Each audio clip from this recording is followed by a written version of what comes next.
ஒரு கிறிஸ்பியான காலிஃப்ளவர் பகோடா எப்படி பண்ணலான்னு பார்க்கலாம். ஹோட்டல் ஸ்டைலில் காலிஃப்ளவர் பகோடா எப்படி செய்யலான்னு பார்க்கலாமா? நான் ஒரு 1/4 கிலோ காலிஃப்ளவர் எடுத்துக்கிறேன். இந்த மாதிரி கட் பண்ணி வச்சுக்கிறேன். இப்போது சுட தண்ணி எடுத்துக்கிறேன்.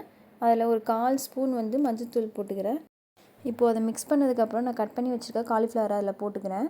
ஏன்னா அதில் பூச்சி டஸ்ட்டுலாம் இருக்கும் இல்லையா, அதெல்லாம் வெளியே வந்துடும். அது ஒரு 15 to 20 மினிட்ஸ் அதிலே ரெஸ்ட்லேயே இருக்கட்டும்.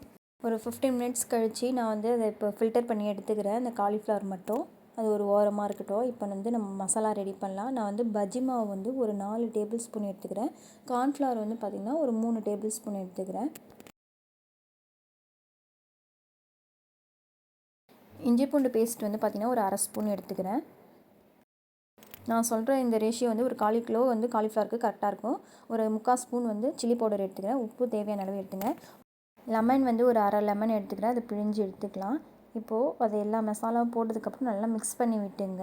அரிசி மாவு ஆட் பண்ணும்போது ரெக்கார்ட் ஆகலை. அது ஒரு 1/2 டேபிள் ஸ்பூன் போட்டுங்க அரிசி மாவு கிறிஸ்பினஸ்க்காக.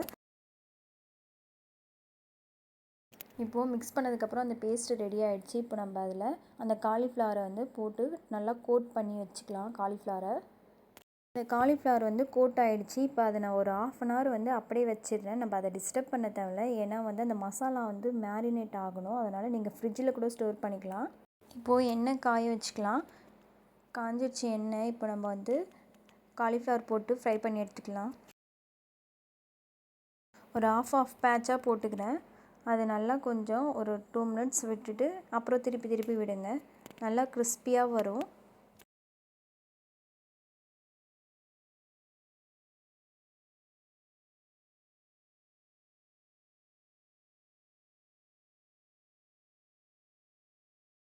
இப்போ காலிஃப்ளவர் பகோடா பொரிஞ்சிச்சு. அதை நம்ம எடுத்துக்கலாம் ஃபில்டர் பண்ணி.